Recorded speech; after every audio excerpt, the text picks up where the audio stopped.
नमस्कार दोस्तों, BSc math YouTube channel में आपका स्वागत है। आज हम बीएससी थर्ड ईयर के पेपर फर्स्ट के जो सेकंड बुक है मैथ की लीनियर अलजेब्रा, उसका जो चैप्टर फर्स्ट है वो हम शुरू करेंगे। चैप्टर 7 और 8 हमने पहले कर लिया है। 7 में मैंने आपको लगभग पोर्शन कंप्लीट करवा दिया है। 8 में मैंने आपको थोड़े बहुत एग्जाम्पल्स, एक थ्योरम और वो बता दिया है। अगर आपको किसी प्रकार की समस्या हो तो आप उन वीडियोस पर कमेंट कर सकते हैं। और चैप्टर 7 में मैंने आपको एक एग्जाम्पल में एक थ्योरम में सब स्पेस के बारे में बताया था, उपसमष्टि या समष्टि के बारे में बताया था। तो समष्टि क्या होती है उसके बारे में आज हम इस वीडियो में जानेंगे, चैप्टर फर्स्ट में जानेंगे। तो चैप्टर फर्स्ट है वेक्टर स्पेसेस या सदिश समष्टियाँ। वेक्टर स्पेस से जाने से पहले एक और डेफिनेशन है आंतरिक एवं बाह्य संक्रिया, इंटरनल एंड एक्सटर्नल ऑपरेशंस। क्योंकि वेक्टर स्पेस में जो ऑपरेशंस है वो ज़्यादा महत्वपूर्ण है। तो जो पहली है वो आंतरिक संक्रिया है या इंटरनल। नाम से ही हमें पता चल जाता है कि आंतरिक का मतलब क्या होता है। मान लिया कि एक ए अवयव है, वो भी वी कोई अरिक्त समुच्चय है उसका है, और एक और बी अवयव है वो वी एक अरिक्त समुच्चय का है। यानी ए और बी दोनों अवयव अरिक्त समुच्चय वी के अवयव है। अगर मैंने इन पे कोई संक्रिया ए स्टार बी लगा दी तो जो ए स्टार बी है, मतलब इसका कोई भी हल आए वो वी का आएगा, तब तो ये आंतरिक संक्रिया कहलाएगी। जो स्टार है वो एक आंतरिक संक्रिया कहलाएगी। बाह्य संक्रिया मतलब जिसमें एक अवयव बाहर का हो, जैसे एक अरिक्त समुच्चय V, उसका अवयव तो हो गया, मान लिया मैंने अल्फा है, और एक ए अवयव क्षेत्र F का है। यदि इन दोनों का मध्य जो है संक्रिया लगाई जाए और वो V किया जाए तो उसे हम बाह्य संक्रिया बोलेंगे। ठीक है। अब जो है वेक्टर स्पेस की हम बात करते हैं, क्योंकि बिना संक्रिया के समष्टि हम प्रूव ही नहीं कर सकते, द्विधारी संक्रिया होना उसमें ज़रूरी है। तो फर्स्ट है सदिश समष्टि।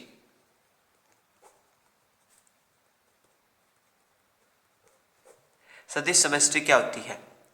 माना F प्लस डॉट एक क्षेत्र है तथा V एक अरिक्त समुच्चय है। ठीक है।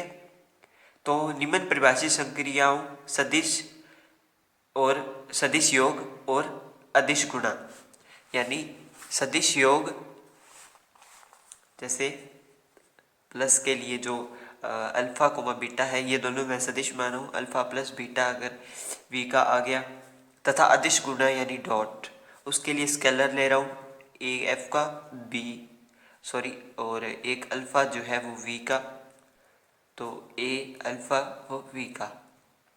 ठीक है। ये अदिश गुणा और ये सदिश योग है। ठीक है। के लिए निम्न परिभाषित अभिग्रहतों से VF एक सदिश समष्टि होती है जिसे F पर सदिश समष्टि जो है बोला जाता है। यह है इसकी डेफिनेशंस। मैं दोबारा बोल देता हूँ। माना F प्लस डॉट एक क्षेत्र है तथा V एक अरिक्त समुच्चय है, तो निम्न परिभाषित संक्रियाओं योग और गुणा के लिए निम्न परिभाषित अभिग्रहतों से VF एक सदिश समष्टि होती है जिसे F पर सदिश समष्टि कहा जाता है। अब सदिश समष्टि के लिए जो 5 अभिग्रहित है, जो 5 इसके गुण हैं, उसके बात करते हैं।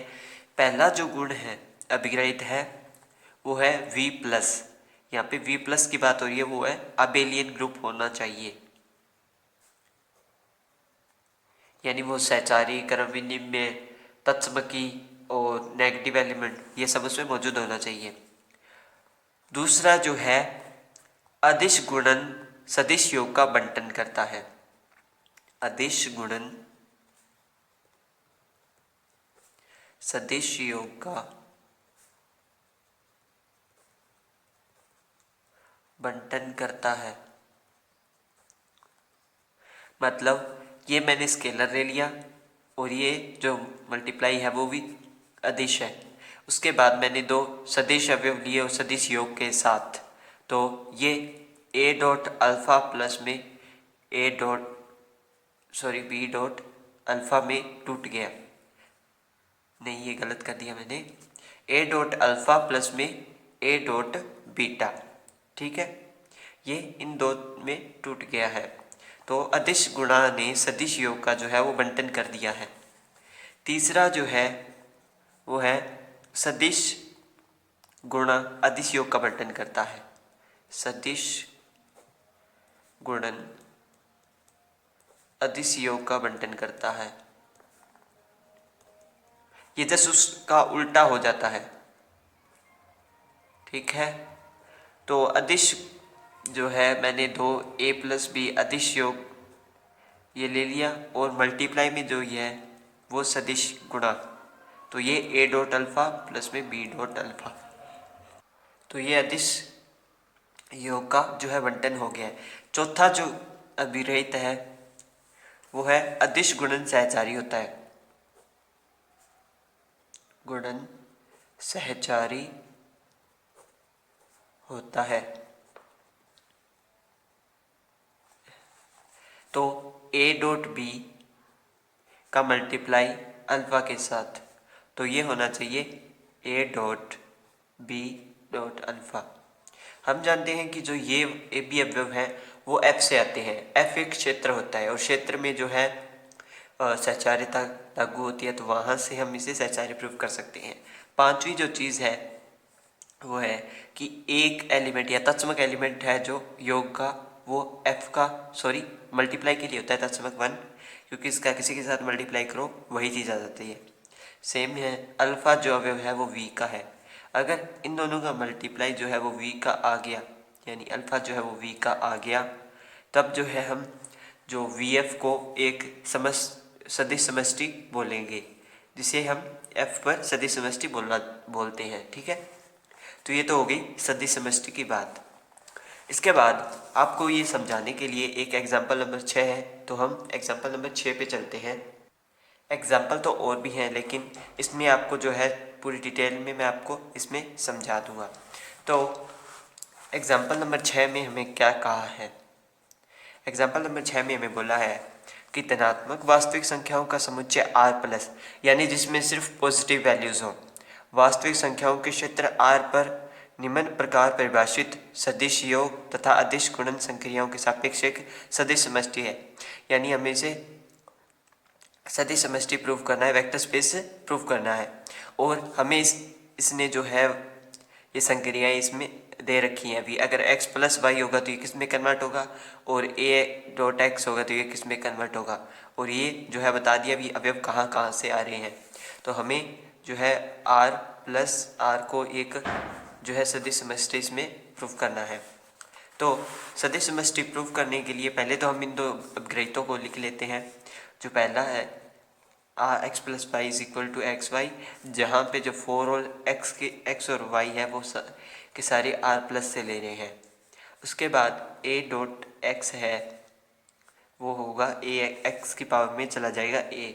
फोर ऑल जो ए है वो आर से मिल रहा है हमें, और एक्स है वो हमें आर प्लस से मिल रहा है। इसके बाद फर्स्ट जो है अभिग्रहित, उसके पालना के लिए हमें जो है आर प्लस को एक अबेलियन ग्रुप प्रूव करना होता है। सदिश समष्टि V जो है वो सदिश समष्टि बाद में बनी थी, पहले वो एक अरिक्त समुच्चय थी। उसी प्रकार जो R है वो एक अरिक्त समुच्चय है, सदिश समष्टि ये बाद में बनेगा। तो पहले हम इसे आबेलियन ग्रुप प्रूव करते हैं। तो पहला जो है वो है सहचार्यता, यानी ब्रैकेट्स की अदला बदली। तो तीन एलिमेंट हमें लेने होंगे एक्स वाई जेड, और वो आर प्लस से आएंगे क्योंकि आर प्लस को अबेलियन ग्रुप प्रूव करना है। तो एक्स प्लस वाई प्लस में जेड, और इधर मैंने क्या किया एक्स प्लस और ये वाई जेड, यानी इनका जो मैंने ब्रैकेट जो है अलग अलग लिए हैं, लास्ट में जो यहाँ पे हल आएगा वो एक इक्वल आना चाहिए, एक जैसा आना चाहिए। इसके हिसाब से ये एक्स वाई होना चाहिए, तो मैंने एक्स वाई लिख दिया इसे, प्लस में जेड इज इक्वल टू ये एक्स प्लस और ये वाई जेड बनना चाहिए। उसके बाद ये एक्स वाई जेड बना, ये भी एक्स वाई जेड, क्योंकि ये संक्रिया जब लगेगी तो हमें मल्टीप्लाई में देगी। मान लो अगर मुझे 3 + 2 ये संक्रिया दे दी तो वो 3 × 2 बनेगा यानी 6 बनेगा। ठीक है, मल्टीप्लाई होगा इनका, वो मल्टीप्लाई मैंने कर दिया। इसके बाद दूसरा है तत्समक यानी आइडेंटिटी। तो अगर मैं x जो है वो r+ से ले रहा हूँ यहाँ पे, अगर मैं x का जो है मल्टीप्लाई, मान लो e है, हम बेसिकली e को ही लेके चलते हैं। अगर मैं x का e से योग करूँ तो वो मतलब इन दोनों की संक्रिया लगाऊँ तो मुझे x प्राप्त होगा। तो x e = x, तत्समक के हिसाब से x आना चाहिए। ठीक है, e के साथ मल्टीप्लाई करेंगे तब। तो इसके अनुसार जब ये संक्रिया लगेगी तो x e में कन्वर्ट होगा, फिर x से x कैंसिल होएगा तो e बराबर जो है वो हमें 1 प्राप्त हो जाएगा, जो कि इसका तत्समक होगा। फिर तीसरा है प्रतिलोम। प्रतिलोम में मैंने क्या किया, एक x अवयव ले लिया r+ से और एक 1/x अवयव ले लिया r+ से। अगर इन दोनों का मल्टीप्लाई जो है, मतलब इन दोनों पे संक्रिया लगाने की अगर इक्वल 1 आ गया तो वही जो x का जो प्रतिलोम है वो 1/x है। तो मैंने क्या किया, इन दोनों पे संक्रिया लगाई, 1/x = जो है 1 आना चाहिए, = जो e है वो आना चाहिए। ठीक है, तो जब इन दोनों का मल्टीप्लाई होगा तो 1/x = 1, तो ये कट जाएंगे आपस में, तो हमारे पास जो है वो लास्ट में 1 बचेगा। यानी इनका जो हल है वो 1 आ गया, यानी x का जो प्रतिलोम है वो 1/x है। ठीक है, ये इसने भी यहाँ पे यही बताया हुआ है आपको, योज्य तत्समक, योज्य प्रतिलोम। ये रहा योज्य प्रतिलोम में ये वाली चीज़ ही इसने हमें बताई हुई है, इक्वल में बनाना चाहिए। उसके बाद जो है क्रम विनिमयता की बारी आती है। क्रम विनिमय के लिए मैंने क्या किया, 2 एलिमेंट लिए,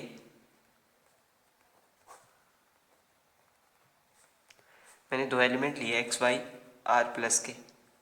मैंने x + y कर दिया = x y आ गया। मैंने x y को y x में कन्वर्ट किया और y x को वापस संक्रिया में कन्वर्ट किया, तो ये क्या आ गया, हमारे पास क्रम विनिमय आ गया। तो जो है वो ये दोनों इक्वल आ गए हैं। तो इसका मतलब क्या हुआ कि जो r+ और ये प्लस संक्रिया है वो एक आबेलियन ग्रुप है। आबेलियन ग्रुप हमने इसमें प्रूव कर दिया है। अब हमें 4 अपघृत और सेटिस्फाई करवाएंगे। अगर हमने चारों अपघृत सेटिस्फाई करवा दिए तो वो एक सदिश समष्टि बन जाएगी। तो जो दूसरा था उसमें क्या है, अदिश गुणन है वो सदिश योग का बंटन करता है। अदिश गुणन सदिश योग का बंटन करता है। तो इसमें कुछ अवयव हमें r+ से लेने होंगे और कुछ r से। तो यहाँ पे जो a अवयव होएगा जो अदिश है वो मैं r से लूँगा, और जो x y अवयव है सदिश के तौर पर वो मैं r+ से लूँगा। ठीक है, तो अदिश गुणा किया तो अदिश गुणा में हमें डॉट वाला ये वाला मल्टीप्लाई और x + y ये सदिश, तो ये आया a.x प्लस में ये और ये a. में y। ठीक है, हम जानते हैं कि अगर इधर इन दोनों का क्या होगा, मल्टीप्लाई होगा वो xy होएगा, और यहाँ से इन दोनों का मल्टीप्लाई वो होगा x की पावर a में और प्लस ये y की पावर a में, इस प्रकार का मल्टीप्लाई होगा।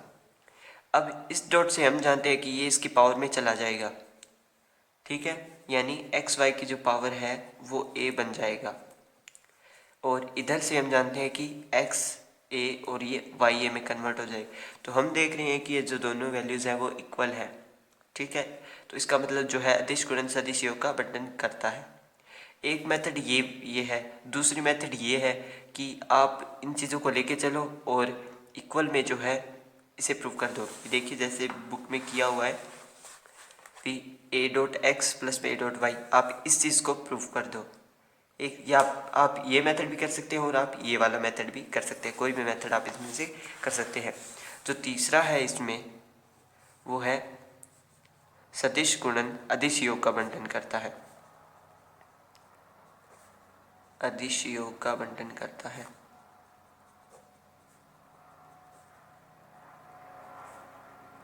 है। तो इसमें जो है हमें दो तो स्केलर लेने होंगे, तो a प्लस बी मैंने दो स्केलर लिए और वो r से आएंगे, और एक x लिया जो r प्लस से आएगा।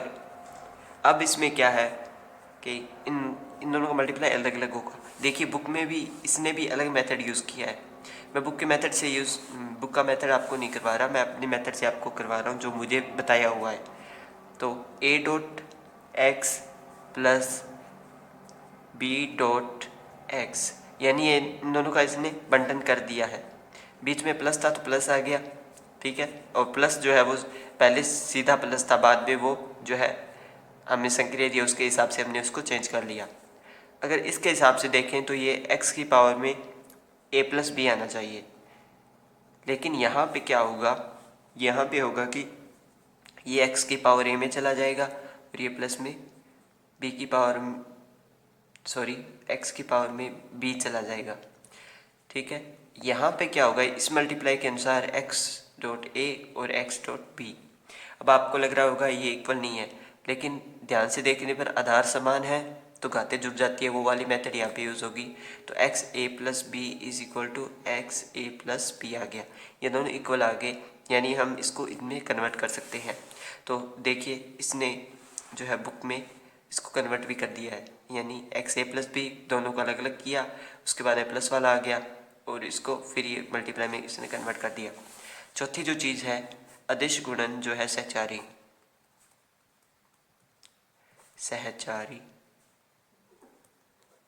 तो उसमें क्या है कि A dot B dot X, यानी ए बी का मल्टीप्लाई है वो अदिश है, और ये जो है वो संक्रिया के अनुसार होगा एक्स का जो है मल्टीप्लाई। तो इसमें ब्रैकेट्स चेंज करने होते हैं, तो ये बी डॉट एक्स में कन्वर्ट हो गया। यहाँ से हमें एक्स की पावर ए बी मिला और इधर से ए डॉट एक्स की पावर बी मिला, यानी ये सदिश जो है वो संक्रिया के अनुसार बदलता रहता है। उसके बाद इसके अनुसार ये एक्स बी की पावर ए में कन्वर्ट होना चाहिए, ठीक है। तो X A B is equal to X A B, ये भी हमने प्रूव कर दिया। और इसमें अदिश गुणन सहचारी, इसका मतलब क्या है कि इसमें जो है ए बी के अवयव हैं वो सहचारी होने चाहिए। तो हम जानते हैं कि जो एफ से आ रहे हैं ये अवयव क्षेत्र से आ रहे हैं, अब क्षेत्र आर हो चाहे एफ हो कोई हो सकता है, क्षेत्र में जो है जो गुणा है वो सहचारी होता है, तो उस चीज़ से भी ये थोड़ा प्रूव हो जाता है। पांचवी जो चीज़ है इसमें कि एक एलिमेंट हमें लेना है आर से और एक्स जो लेना है वो हमें आर प्लस से लेना है। इन दोनों का जब हम मल्टीप्लाई करेंगे one dot X is equal to X, वो मिलेगा आर प्लस से। तो इन पांचों विग्रहितों से जो आर प्लस आर पर है वो एक वेक्टर स्पेस हमने प्रूव कर दिया है, ये हमने इसको वेक्टर स्पेस प्रूव कर दिया है। मैं आशा करता हूँ कि आपको एग्जाम्पल नंबर 1 समझ में आ गया होगा।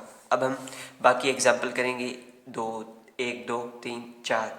पांचवा जो है थोड़ा सा टफ है, अगर आप उसे करना चाहें तो कर सकते हैं, मैं तो आपको नहीं करवा रहा, ठीक है। तो एग्जाम्पल नंबर 1 की बात करते हैं, बुक में ही समझा दूंगा आपको, वैसे ज़्यादा बड़ा करने की ज़रूरत ही नहीं है उसे। तो एग्जाम्पल नंबर 1 में क्या है कि प्रत्येक क्षेत्र अपने उपक्षेत्र पर एक सदिश समष्टि होता है, ये हमें एग्जाम्पल नंबर 1 में बोला हुआ है।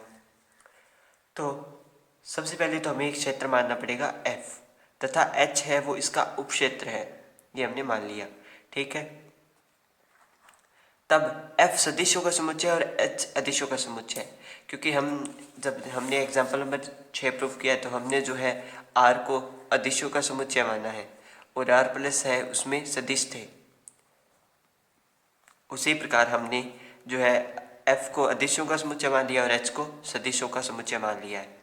सॉरी मैंने उल्टा बता दिया, H को अदिशों का और F को सदिशों का समुच्चय मान लिया, ठीक है। इसका मतलब क्या हुआ कि A टाइप के एलिमेंट H में मिलेंगे और X टाइप के एलिमेंट जो है वो हमें F में मिलेंगे, इस एग्जाम्पल नंबर 1 के अनुसार। अब हमें F ऑफ H इसमें जो है प्रूव करना है। तो जो पहला है abelian group, abelian group prove करना है तो हम जानते हैं कि एफ एक क्षेत्र है। क्षेत्र है तो जो वो कर्मनी में जो है उसमें पहले से ही होगा, क्योंकि रिंग से क्षेत्र बनता है और रिंग में जो आर प्लस कह लीजिए जो पहला ही संक्रिया के साथ जो सेट होता है वो अबेलियन ग्रुप होता है। ठीक है। दूसरा है सदिश योग, अदिश अदिश गुणा सदिश योग का वर्णन करता है, ये दूसरी चीज है इसमें।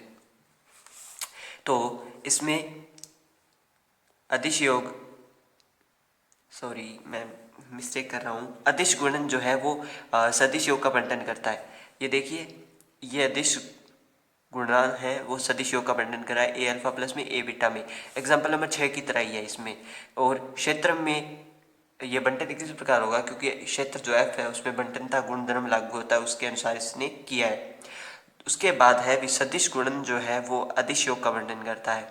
तो ये अदिश योग है और ये सदिश गुणा है, तो ये भी क्षेत्र में बंटनता के नियम से इसने फुल जो है बंटन करवा दिया है उसका। उसके बाद जो है ए अदिश गुणा जो है वो सहचारी होता है। चौथा जो अभिग्रहित है उसके अनुसार अदिश गुणन सहचारी होता है। तो ए बी अवयव एच के और एक अल्फा हमने एफ का ले लिया, तो हम ब्रैकेट्स चेंज कर सकते हैं, क्योंकि एफ जो है वो गुणन में सहचारी होता है और एच है वो उसी का एक उपक्षेत्र है। फिर इसने क्या किया, एक अवयव ले लिया एच का और एक अवयव ले लिया एच का और अल्फा ले लिया एफ का। तो एक डॉट अल्फा, अल्फा आ गया, अल्फा जो है वो एफ का है पहले से, तो एक है वो एफ में गुणनतत्समक है, ये हम जानते हैं। तो एक जो है वो एच में भी है क्योंकि वो उसका गुणनतत्समक होगा। इसके बाद जो है ये एफ ऑफ एच एक वेक्टर स्पेस जो है वो प्रूव हो गई है। उसके बाद है एग्जाम्पल नंबर 2। इसके बारे में मैं आपको थोड़ा सा डिफाइन करके बता दूंगा। एग्जाम्पल नंबर 2 में है कि किसी क्षेत्र f के अवयवों के n क्रमित तुप्पलों का समुच्चय f ऑफ n क्षेत्र f पर एक सदिश समष्टि है। यानी इसमें जो सबसे पहले जो चीज़ है एग्जाम्पल नंबर 2 में हमें प्रूफ क्या करना है, हमें प्रूफ करना है f of n of f, ये हमें एक सदिश समष्टि प्रूफ करनी है। यहाँ पे जो f ऑफ n है उसमें a1 से लेके a2 dash dash an comma b1 से लेके bn, इस टाइप के जो टुपल्स बोलते हैं इनको, यहाँ पे टुपल्स लिखा हो तो मैं टुपल्स ही बोलूँगा। टुपलों का जो है समुच्चय है ए बी टाइप के, और जब मैं इन सवालों को हल करूँगा तो मैं उन्हें अल्फ़ा बीटा में मान लूँगा। ठीक है, क्योंकि जो सदिश है वो हमें अरिक्त समुच्चय से लेनी होती है और जो अदिश राशि है, जो अदिश अवयव है वो हमें क्षेत्र f से लेनी होती है। तो सबसे पहले जो चीज़ हमें इसमें प्रूव करनी होगी कि f ऑफ n है वो f of n plus abelian group है। अबेलियन ग्रुप जो है हमें इसे प्रूव करना होगा। तो फर्स्ट जो है इसमें वो है साहचर्यता या एसोसिएटिविटी। एसोसिएटिविटी में 3 एलिमेंट चाहिए, अल्फा बीटा और गामा, वो हमें एफ ऑफ एन के लेने होंगे यानी रिक्त समुच्चय के। मान लिया मैंने अल्फा में जो है वो a1 से लेके an तक अवयव है, बीटा में जो है b1 से लेके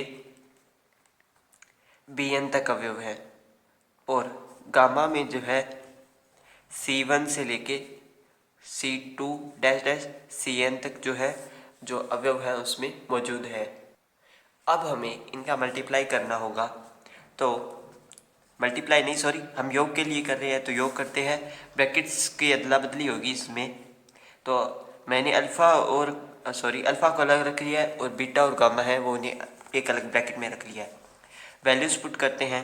जब वैल्यूज़ पुट करी तो यहाँ पे a1 से लेके an तक अवयव आ गए, प्लस इस ब्रैकेट में बीटा के अवयव b1 से लेके bn तक आ गए, और प्लस में c1 से लेके cn तक जो अवयव है वो गामा के आ गए हैं। इनका योग करेंगे। जब मैंने इनका योग किया तो a1 a2 बड़ा है an तक, प्लस में यहाँ पे बना b1 plus c1 comma b2 plus c2 dash dash bn plus cn। ठीक है, अब मैं इस a1 a2 का भी इसके साथ मल्टीप्लाई कर दूंगा, सॉरी योग कर दूंगा, एडिशन कर दूंगा। जब मैंने योग किया A1 B1 और C1, इनका योग कर दिया A2 plus B2 plus C2 dash dash dash last में AN plus BN plus CN।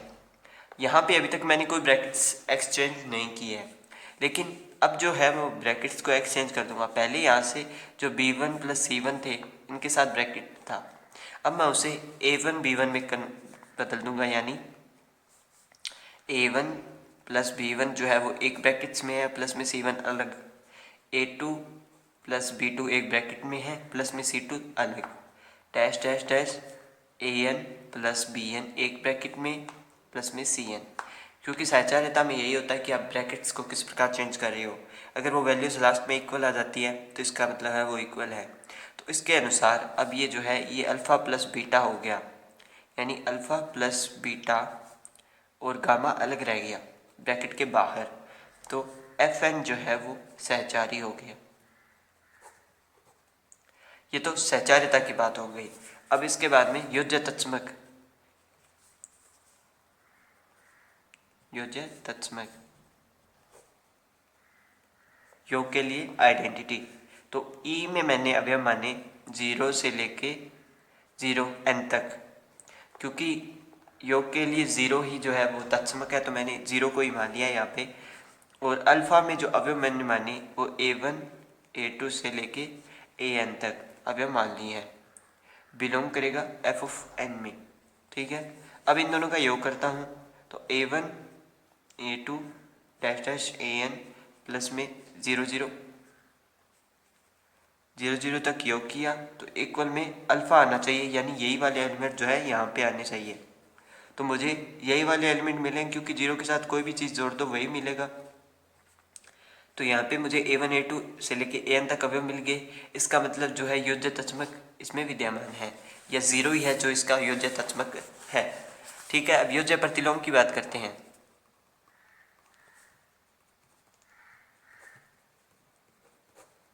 हम जानते हैं कि योज्य प्रतिलोम तभी आएगा जब दो अवयवों का ऐसा योग हो कि हमें योज्य तत्समक मिल जाए। तो मैंने अल्फ़ा माना A1 से लेके A2 तक AN तक, और माइनस का अल्फ़ा माना माइनस का A1 से लेके माइनस का AN तक, और ये जो है F से है, सॉरी F ऑफ N से है, F से नहीं F ऑफ N से, क्योंकि यहाँ पे F ऑफ N की बात हो रही है। तो इन दोनों का योग करेंगे तो जाहिर सी बात है हमें 0 मिलेगा, यानी योज्य तत्समक मिल जाएगा A1 A2 dash dash AN plus minus का A1 माइनस का A2 डैश डैश माइनस का AN। योग करेंगे तो 0 ही मिलेगा, 0 0। तो हमें जो है इसका योज्य प्रतिलोम 0 मिल गया, यानी अल्फ़ा का जो योज्य प्रतिलोम है वो माइनस का अल्फ़ा है। चौथी जो है वो है क्रम विनिमयता। योग के लिए क्रम विनिमयता यानी कम्यूटेटिविटी। तो कम्यूटेटिविटी के लिए दो एलिमेंट माने अल्फ़ा और बीटा F ऑफ N के लिए। इन दोनों का योग करेंगे और फिर आपस में अदला बदली A plus A1 A2 dash dash AN plus B1 B2 dash dash BN। योग किया तो A1 plus B1 A2 plus में B2 dash dash AN plus में BN। रिवर्स कर देंगे, यानी B1 पहले आएगा B1 plus A1 B2 plus A2 dash dash BN plus AN, और अलग अलग कर देंगे B1 B2 BN। A1 यहाँ पे प्लस का साइन आएगा बीच में, A1 A2 dash dash AN। तो alpha plus beta, beta plus alpha में हमने चेंज कर दिया। तो जो है F ऑफ N है में सदिश योग है, क्रम विनिमय है। सदिश योग कम्यूटेटिविटी है या क्रम विनिमय है।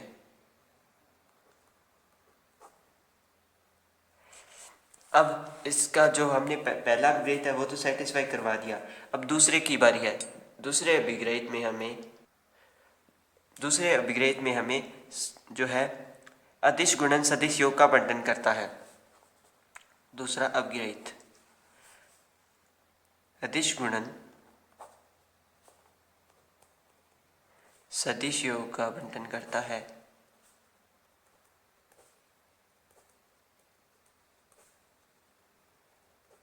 ठीक है, तो मैंने सदिश के लिए अल्फा और बीटा एफ ऑफ एन से माने और ए मान लिया मैंने एफ का।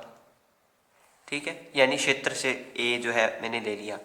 अब इन दोनों का मल्टीप्लाई करेंगे और अल्फा बीटा का योग, तो ये A1 A2 से लेके AN तक प्लस में आएगा इसके B1 से लेके BN तक अवयव।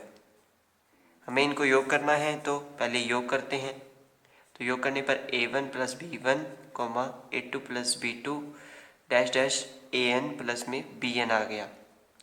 उसके बाद मैंने ए का अंदर मल्टीप्लाई किया तो A1 plus AB1 A2 plus AB2 dash dash AN plus में ABN, ये इसका हमने ए का मल्टीप्लाई कर दिया। अब योग को अलग अलग कर लेंगे और ए कॉमन लेंगे, तो ए कॉमन लिया और योग अलग अलग कर लिया, यानी A1 A2 से लेके AN तक प्लस AB1 से लेके BN तक। तो यानी ये अल्फ़ा है तो ए अल्फ़ा प्लस में बी बीटा, सॉरी ए बीटा। ठीक है, तो ये अदिश गुणन व सदिश योग का बंटन करता है। आज के लिए इतना ही, बाकी हम कल वाली वीडियो में करेंगे। तो वीडियो देखने के लिए आपका बहुत बहुत धन्यवाद। कल हम इसको कंप्लीट करेंगे।